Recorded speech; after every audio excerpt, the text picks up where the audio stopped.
10년 만에 처음으로 오늘 기념식에 참석을 했는데요.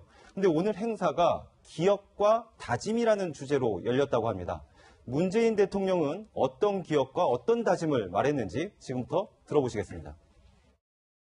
저도 부산에서 유월항쟁에 참여하며 민주주의는 물처럼 흐를 때 가장 강력하다는 것을 배웠습니다. 문재인 정부는 유월항쟁의 정신 위에 서 있습니다. 임기 내내 저 문재인은 대통령이라는 직책을 가진 국민의 한 사람임을 명심하겠습니다.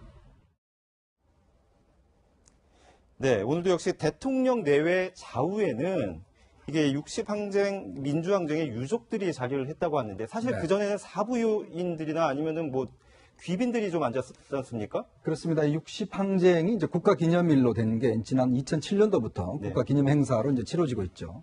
이 국가기념 행사는 이제 국가의전이 있습니다. 네. 예전 같으면은 뭐 현충일 기념식이나 이런 같은 경우에 주로 이제 사부 요인들과 이제 그 여야 대표들 이런 분들이 이제 주로 앞에 이제 단상에 앉았지 않습니까? 근데 이제 이 문재인 대통령 들어와서는 의전이 상당히 많이 바뀌었어요. 네. 지난번 현충일 행사와 5.18 기념식 보시면 전부 다 앞에서 그 행사와 관련된 분들이 사실 이제 그 앞에 앉는 것인데 결국 뭐냐면 그 행사의 주인공들을 앞에 모시자 뭐 이런 취지로 해서 이제 행사의 어떤 자리 배치를 좀 다르게 하고 있습니다. 마찬가지로 60항쟁 같은 경우도 사실 앞자리에는 그 60항쟁을 촉발했던 바로 이한열 군의 어머님이라든지 그 박종철 열사의 형님이라든지 이런 분들이 이제 당시에 또 민주정치 국민운동본부 관계자들이라든지 이런 분들이 이제 앞쪽에 앉아 계셨어요. 결국 우리가 이제 어떤 행사를 치를 때는 결국 그 행사에서 가장 어떤 기억에 남고 또 어떤 면에서 그 행사의 주축이 됐던 분들 이런 분들을 이제 중심에 모시는 것들이 저는 바람직한 것이라고 보거든요. 그러면서 본다면 이제 행사 자체가 이제는 어떤 예전같이 어떤 국가의 의례적인 행사, 관례적인 행사에 떠나서 조금의 참여형 행사로 바뀌는 것 같고 예전에는 이 행사가 다 세종문화회관에 열렸습니다. 저렇게 오늘 밖에서 열린 적은 처음이거든요. 그러면서도 좀 상당히 특별한 행사였던 것 같습니다. 네. 자, 문재인 대통령도 이제 본인이 말했지만 그 87년도에 노무현 전 대통령과 부산에서 사실 6월 항쟁을 주도적으로 이끌지 않았어요. 근데 오늘 이 자리가 조금 더 의미가 있게 느껴지는 게 우상호 이제 민주당 의원도 나왔고 임종석 실장도 이제 나왔는데 사실 그 당시 운동권들이 지금의 정부의 주역으로 지금 다 자리매김을 좀 한 것 같아요. 그렇죠. 이게 저는 뭐 그 당시에 고등학생이었는데요. 제가 보기에 그 민주주의 우리 역사를 보면 바로 이게 그 4.19부터 해서 그다음에 이거 부마항쟁, 그다음에 이게 5.18, 그다음에 60항쟁, 그리고 이게 작년에 촛불 집회 이래 되는데 저는 이게 60항쟁은 정말 이게 우리나라 민주주의의 어떤 획기적인 계기가 됐고 그다음에 작년에 촛불 집회 있잖아요. 이건 이게 우리나라 법치주의의 계기가 됐다. 따라서 이게 그 민주주의와 법치주의는 국가의 양대 축입니다. 그래서 이게 저는 오늘 그 대통령이 직접 10년 만에 참여했지 않습니까? 그래서 이게 바로 60항쟁을 하면서 작년에 촛불 혁명까지 하는 걸 보고 상당히 이제 국가 기념일로서 제대로 된 모습을 찾아가고 있다. 이렇게 평가가 됩니다. 네. 이현juk 의원께 여쭤보고 싶은데요. 네. 84학번. 네. 대학 84학번이시라고 하는데 그렇게 네. 되면 87년도에 대학교 4학년이셨지 않습니까? 그렇습니다. 어떤 기억을 가지고 계십니까? 뭐 사실 저는 이제 당시에 제가 이제 그 이인영 의원이나 우상호 원내대표 함께 그때 이제 전국 대학생 대표자 협의회라고 전대협이라고 있었습니다. 네. 네, 그때 당시에 제가 전대협을 만든 그때 한번 멤버였습니다. 그래서 저 시위를 그때 당시에 주도를 했고 또 뭐 그것 때문에 제가 이제 구속되기도 했었는데 뭐 저한테는 특별히 남다른 기억이 특히 있습니다. 특히 이제 당시에 이제 박종철 군의 어떤 고문치사 사건으로 해서 당시 대학가 자체가 그때부터 시작해서 상당히 이제 뜨거웠죠. 그렇지만 이제 호원 조치로 해서 상당히 이제 전두환 전 대통령이 이제 그 어떤 이런 그 촉발점을 만들어줬고 특히 당시에 이제 6월 9일이죠. 그때 당시에 이제 뭐 시위가 있었는데 그 6월 9일 날 바로 이한열 군이 최루탄에 맞아서 이제 사망하는 그런 사건이 있었습니다. 물론 이제 직접 사망한 것은 7월 달 돼서인데 그 이후부터 해서 정말 하루도 멀지 않고 계속 명동성당 시위를 시작해서 그 최루탄 추방대 뭐 등등 해서 시위가 벌어졌고 특히 이제 마지막 한 6월 18일쯤 돼서는 당시에 이제 계엄령이 일어난다는 소문도 있었어요. 그때 당시에 이제 경찰에서는 그 체류탄 재고가 3일밖에 남지 않았다는 이야기도 있었고, 그러니까 전두환 전 대통령 입장에서 본다면 그때 마지막 이제 마지노선이었죠. 근데 결국 이제 도저히 어떤 이런 물결을 거부할 수 없다라고 해서 이제 결국 직선제를 수용을 했지 않습니까? 그러고 보면 사실 이제 직선제라는 것은 결국 우리 손으로 우리 대통령을 뽑는다는 정말 어떤 면에서 보면 당연한 것인데 그때 당시에는 국민의 승리로 사실 기록되는 것이고 이제 그 이후로도 지금 30년이 지났지 않습니까? 그 30년 어떤 제도적 민주화를 우리가 30년 동안 네. 해왔죠. 네. 이제 그런 의미에서 본다면 이번 60은 상당히 의미가 크고, 문제는 내년에부터 이제 또 이제 개헌에 대한 논의가 있지 네. 않습니까? 그러면 이런 제도적 민주화를 어떻게 좀 더 진전된 민주화로 발전시킬 것인가? 즉 60년 87 헌법을 이제는 이제 2018년에 새로운 헌법으로 개정할 수 있는 그런 이제 계기가 마련됐다고 한다면, 그걸 어떻게 이제 새로운 어떤 우리 체제에 맞는 헌법으로 바꿀 수 있을 것인가? 그게 하나의 이제 정치적 임무로 좀 남아있다, 이렇게 생각이 듭니다. 네. 말씀하셨듯이 오늘 행사는 굉장히 역사적으로 중요한 그 계기가 될 텐데, 근데 오늘 행사가 서울시가 처음으로 행사를 공동 주최해서 시에선 10억 원을 지원했다는 소식이 전해졌는데, 네.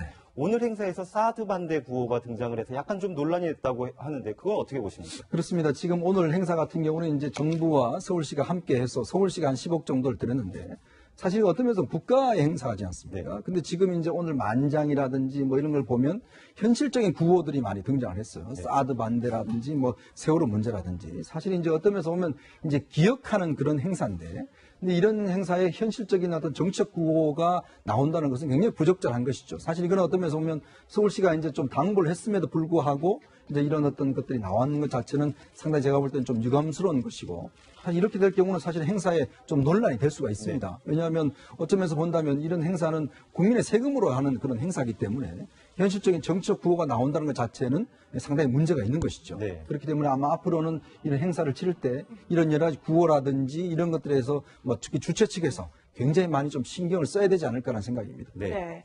자, 이번에는 이제 좀 다른 이야기로 넘어가 보겠습니다. 사건, 사고 이야기인데요. 그 일단 빅뱅의 탑씨 최승현 씨 대마초를 피운 혐의로 불구속 기소됐다가 이제 신경안전제를 이제 과다 복용해서 이제 병원에 실려갔는데 지금 상태는 좀 어떤지 궁금해요, 일단. 네, 일단 이대 목동병원에서 치료를 받다가 다른 병원으로 이송이 돼서 치료를 받고 있는 중입니다. 이 탑 씨는 지금 그 우울증 비슷한 그 신경 안정이 필요한 상태라는 게 이제 그 탑 쪽의 입장인데요. 앞으로도 정신과 치료를 이어갈 계획이다, 이런 계획을 밝혔습니다. 앞으로 재판에 대응할 때에도 이런 정신과 치료 내용 등이 아마 참작 사유로 제시가 될 것으로 보입니다. 서정욱 변호사께서 답변을 해주셔야 될 것 같은데, 일단 의경이라는 직위에서는 해제가 됐지 않습니까? 그럼 그렇죠. 앞으로 군복무는 어떻게 되는 겁니까? 그렇죠. 일단 이게 그 기소가 되면요. 네. 바로 이게 직위해제되고, 그 다음에 그 재판 기간은 군대 그 복무기한에 산입이 안 됩니다. 그리고 이제 그 중요한 게 바로 1년 6개월의 실형. 이게 가장 중요한 기준인데요. 네. 왜냐하면 이게 요즘 여호와의 증인들 왜 군대 병력 거부 있잖아요. 이런 경우도 이게 요즘은 1년 6개월을 때리거든요. 네. 1년 6개월 이상이 되면 바로 이게 그 강제로 전역이 돼서 이게 군대 복무를 못하게 되는 거죠. 1년 6개월이 기준되고, 근데 만약에 1년 6개월 미만이 나왔다. 네. 이런 경우는 이제 다시 한번 나중에 심사를 합니다. 네. 왜냐하면 이게 그 의경으로 계속 복무하는 게 적정하냐, 아니면 이게 의경 복무가 적정하지 못하냐, 한번 이게 심사를 해가지고 만약에 적정하다고 판단되면 의경으로 남은 기간 계속 이게 근무하면 되는 거고요. 네. 그게 아니고 이제 부적정으로 만약에 분류가 되면 이런 보충력이나 이런 식으로 이제 그 새로 육군본부로 새로 이첩이 돼서 경찰이 아니고 네. 바로 이게 그 사회복무요원이나 또는 이게 상근 보충력으로 근무하게 되는 거죠. 네. 네. 근데 지금 아까 이제 배일임 팀장이 이렇게 이야기를 해줬지만 뭐 정신과 치료를 준비 중이다라는 이야기도 나오는데 이렇게 될 경우에는 병역 처분 변경 신청도 가능하다 뭐 이런 이야기가 나오는데 이게 무슨 뜻인지. 그게 바로 이게 네. 조금 전에 제가 말한 네. 그 같은 나중에 이게 적부 심사를 다시 하잖아요. 네. 만약에 1년 6월 미만이 높다. 이런 경우에 이제 그 수행자 재복무 적부 심사를 할 때 네. 만약에 정신 질환이 심각하다. 이러면 이게 의경으로 계속 복무하는 게 힘들잖아요. 네. 그런데 그런 경우에 이제 참작이 되고, 네. 물론 이제 당사자가 신청을 해도 어차피 심사는 직권으로 분류 심사를 하겠죠. 제 주변에서 이걸 가지고는 저한테 물어보는 사람들이 좀 있는데요. 정신과 치료를 받는 목적이 신경 안정제를 과다 복용했기 때문에 그거를 치료하기 위한 목적도 있는 거지만 29일부터 첫 재판이 열리지 않습니까? 네. 그거의 형량을 염두에 두고 정신과 치료를 받는 건 아니냐라는 의문도 지금 제기되고 있어요. 네, 우선 실제로 정신질환이 있는 경우에는 병역 처분 변경 신청을 해서 면제 판정을 받을 수가 있습니다. 근데 이 탑의 경우는 좀 봐야 할 것이요. 일단 기소 유예가 아니라 기소가 됐기 때문에 이제 마약류관리법 위반 혐의로 유죄를 받을 가능성이 큰데요. 네. 4차례 흡연 혐의가 드러났기 때문에 이 유죄를 받을 가능성이 크지만 아까 변호사님이 말씀하신 것처럼 1년 6개월 이상의 실형을 받을 가능성은 그렇게 높진 않습니다. 이 때문에 이 유죄를 받더라도 다시 이 복무를 하게 될 가능성이 높은데 그에 대해서 앞으로 활동 이런 것들에 대해서 좀 참작을 해달라. 그리고 연예인으로서 정신적인 고통 이런 것들을 호소하면서 양형에 첨삭을 해달라 이런 전략을 쓸 것으로 풀이가 됩니다. 예전에 가수 싸이 씨 같은 경우는 막 군대 다시 가고 이랬잖아요. 이럴 경우에는 군 복무를 다시 하게 된다면 처음부터 해야 됩니까? 아니면 남은 기간만 하면 됩니까? 조금 전에 이야기한 것처럼요. 제가 봐도 형량을 보면요. 1년 6월 이상의 실형이 나올 가능성은 거의 없다. 제가 이게 판사를 두세 번 통화해 보니까 대부분 이게 그 집행유예. 네. 왜냐하면 이게 상습이나 전과가 중요한데 그게 아니잖아요. 4번 했다 하더라도. 따라서 이게 그 집행유예가 나온다면 그러면 제가 보기엔 나중에 분류심사하더라도 다시 의경으로 근무할 가능성이 많고요. 그리고 이제 근무하게 되면 당연히 지금 재판 기간은 산입이 안 되더라도 나중에 근무하면 남은 기간만 근무하는 게 맞죠. 네. 예전에 연애병사라는 게 있었지 않습니까? 네. 이게 굉장히 문제가 많았었는데, 뭐, 한 4년 전이었던 것 같습니다. 뭐, 안마방 사건도 있었고, 네. 계속 논란이 됐었는데, 이게 의경제도가 다시 또 이 연예병사의 다른 통로가 되는 거 아니냐. 그래서 논란이 있는데 왜 이걸 자꾸 유지를 하는 겁니까? 그러니까 지금 이제 옛날에 군 같은 경우는 육군 같은 경우에 이제 이런 연회병사 제도가 있었는데 그때 안마방 네. 가는 사건 때문에 폐지가 됐죠. 근데 의경 같은 경우는 이제 우리나라의 의경은 두 가지 종류가 있었습니다. 전경과 의경이 있어요.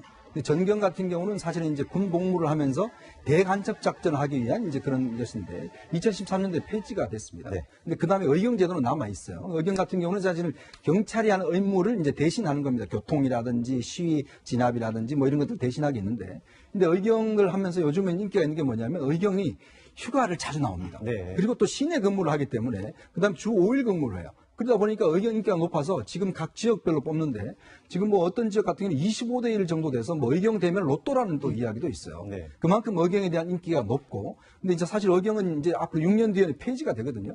근데 이제 의경 같은 경우는 이제 홍보를 강화하기 위해서 경찰 쪽에서 이렇게 연예인들을 의경 쪽으로 많이 모집을 합니다. 그래서 지금 보면 유명한 그 의경 같은 경우에 이제 조승우 씨라든지 이런 분들이 같은 경우에 다 의경 출신이에요. 네. 그래서 마찬가지 탑도 마찬가지로 지금 의경 근무를 하면서 일선 경찰서에 근무를 하거든요.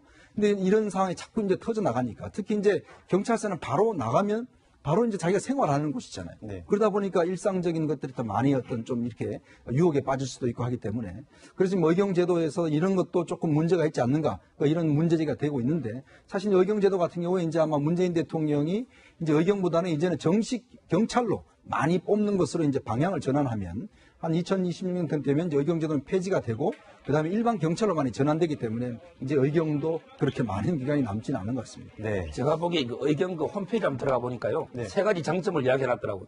뭐냐면 이게 3명까지 동반 입대할 수 있고 친구끼리. 네. 또 이게 사순위까지 자기 원하는 지역에 할 수 있고요. 네. 그다음에 휴가는 이제 우리 위원님 말씀한 것처럼 군대보다 훨씬 이게 낫고요. 그다음에 나중에 경찰 특혜 채용. 네. 이런 데 장점을 쭉 홍보를 해놨더라고요. 네. 근데 제가 이제 그 실제 물어보니까 그보다 더 좋은 게 옛날만큼 이게 시위를 막는 게 요즘 이게 주로 직업 전문 경찰들이 시위를 앞에서 주로 먹고 네. 의경은 이제 그게 아니기 때문에 옛날보다 근무 환경이 아주 좋아진 것 같아요. 네. 그래서 이게 경쟁력이 높아진 것 같습니다. 네. 또 다른 사건도 한번 짚어보겠습니다. 이 호식이 2마리 치킨 회장 성추행 사건이 있었는데요. 이 사건을 밝혀내는데 결정적인 역할을 했던 목격자가 네.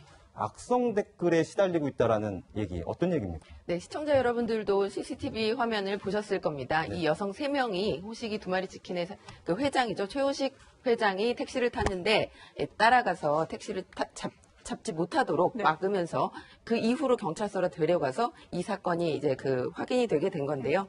이 CCTV를 근거로 이 추측성 댓글들이 이 SNS상에서 돌아다니고 있는 겁니다. 이 목격자이자 도움을 준 여성 3명을 꽃뱀 아니냐 이렇게 의심을 하게 되면서 이 사람들도 조사를 해야 된다라고 밝힌 건데요. 네. 이 당사자가 무척 고통스러워하면서 지금 이 댓글 사진들을 이 캡처를 해서 조만간 경찰에 고소할 예정이라고 합니다. 네. 그런데 이 댓글 캡처를 다 해봤더니 벌써 A4 용지로 98장이나 됐다. 100장 가까이요? 그렇습니다. 보통의 사건, 그 성추행 사건의 경우 이 남성은 자신의 혐의를 부인하기 위해서 이 여성이 꽃뱀이다라고 하는 것은 어떤 전형적인 대응 태도인데 이제 그런 것들이 아마 댓글에서도 이렇게 무분별하게 이렇게 그 확인되지 않은 상황을 이 댓글로 남기면서 파장이 일파만파 커지고 있습니다. 네. 그러니까 보통 저희 방송을 할 때 CCTV를 전체를 다 보여줄 수 없기 때문에 조금 이제 편집을 한단 말이에요. 그러니까 모르는 사람들이 보면 이게 오해를 할 수도 있지만 어떻게 보면 좋은 일을 하려다가 애꿎게 지금 피해자가 된 거 아니겠습니까? 그렇죠. 이게 만약에 비방할 목적으로 악성을 이게 댓글을 달면요. 요즘 이게 처벌이 엄청나게 강화돼서 최근에 5년까지 놓은 게 네. 보통 이게 실형이 요즘 많이 나오고 1년, 뭐 10개월 이런 실형이 나오는데 5년까지 이게 놓은 경우도 있고 저는 이게 그 아무리 글을 쓰고 이런 게 표현의 자유 아닙니까? 근데 이게 표현의 자유에서 유명한 법원이 있어요. 뭐냐면 이게 당신이 두 팔을 마음대로 흔들 자유는 상대방의 코앞에서 멈춰야 된다. 네. 이 말이 이게 아무리 자기가 표현의 자유로서 글을 쓰고 하더라도 상대방의 인격이나 또 이게 명예를 갖다가 훼손하면 이건 이게 처벌되고요. 특히 이게 인터넷은 전파성이 크잖아요. 네. 따라서 이게 인터넷 명예훼손은 비방할 목적이 있을 때 진실이 하더라도 3년이야. 그 다음에 허위일 때는 7년이 합니다. 7년이야. 네. 바로 이게 일반 형법보다 가중 처벌하거든요. 네. 따라서 이게 앞으로 이런 고의적인 악성 댓글은 정말 자제해야 될 겁니다. 그럼 저 성추행 혐의를 받고 있는 최우식 회장은 네. 지금 일단 회장직에서는 물러났어요. 네. 다음 주 중에 경찰이 소환해가지고 조사를 하겠다 이렇게 밝혔는데 네. 어떻게 수사가 진행될 것 같습니까? 일단 경찰은 그저께죠. 네. 최 회장에게 다음 주에 나와서 조사를 받으라고 통보를 했습니다. 하지만 최 씨의 변호인과 통화를 해본 결과 이 회장직에서도 물러나고 정신적인 충격이 아주 크기 때문에 다음 주에 조사받으러 나오기는 힘들다라고 밝힌 상태입니다. 거기에다가 최 씨 변호인은 이 상당한 금전적인 보상을 피해자에게 했다라는 말도 남겼는데 이게 사실은 굉장히 그 논란이 더 될 것으로 보입니다. 네. 이 합의가 됐든 안 됐든 이 사건은 수사로 계속 이어질 예정이고요.